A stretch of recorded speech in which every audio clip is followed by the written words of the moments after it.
মানে খাবার অপচয় করবেন না। পেটে খিদা নিয়ে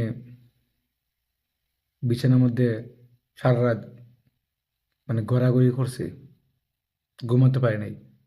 কারণ খিদার যন্ত্রণা সেই বুঝে যার পেটে ক্ষুধা আছে। রাত প্রায় 2টার উপরে বাজে। আমি রাতের বেলা ভিডিও কাজ করি, ভিডিও এডিটিং করি। তো আজকে সন্ধ্যার সময় ভাত খাওয়া হয় নাই। এই ধরেন বাইরে খাওয়া দাওয়া হয়েছে, বাইরে ডিম, নুডলস এরকম কিছু খাবার দাবার খাওয়া হয়েছে।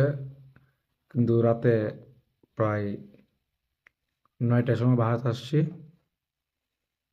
আম্মাই বলছিল যে খাওয়ার জন্য, আমি খাই নাই। কিন্তু এখন খিদে লাগছে। আপনারা বলবেন যে এখন খিদে লাগছে, ভিডিও করার কি আছে? ভিডিও করার কারণ হচ্ছে একটাই, যে অতীত ভুলতে নেই। প্রথমে আমি আমার সৃষ্টিকর্তা মহান আল্লাহ পাকের দরবারে লক্ষ লক্ষ কোটি কোটি গুণ শুকরিয়া জ্ঞাপন করি। আমার আল্লাহ মহান, আল্লাহর পরিকল্পনা উত্তম, আল্লাহ যা করেন ভালো করেন।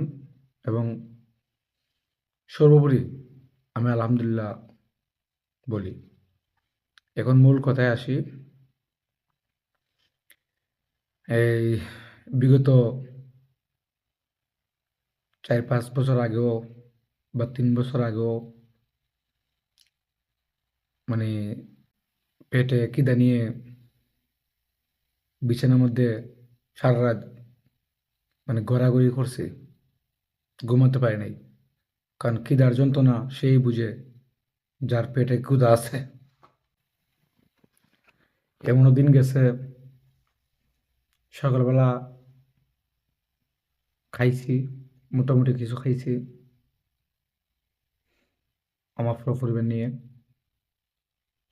দুপুরবেলা খাওয়া হয় নাই, রাতেও খাওয়া হয় নাই। রাতে খিদার যন্ত্রণায় ভালো ঘুম হয় নাই। পরদিন সকালেও খাওয়া হয় নাই, দুপুরেও খাওয়া হয় নাই, একেবারে রাতে খাওয়া হয়েছে। তো বলবেন, আমরা তো কোনোদিনও বুঝতে পারি নাই, আমার আশেপাশে মানুষ অনেকেই বলবে, আমরা তো কোনোদিনও বুঝতে পারি নাই যে তোমরা এইভাবে ক্ষুধার্ত ছিলা।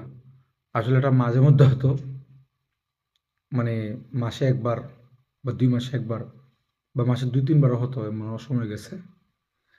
একান্ত আমাদের আশেপাশে যারা ছিল তারা বুঝতে পারতো যে আমরা খুবই একটা অভাবে দিন কাটাচ্ছি।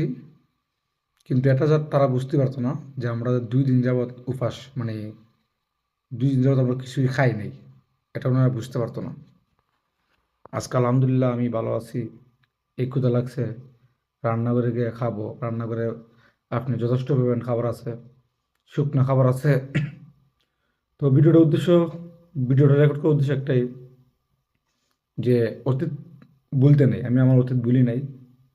কষ্টে পড়ে আসে সুখ, এটাই বাস্তব। আপনাকে ধৈর্য ধরতে হবে, কাজ করতে হবে, সঠিক পথে থাকতে হবে, হালাল পথে ইনকাম করতে হবে।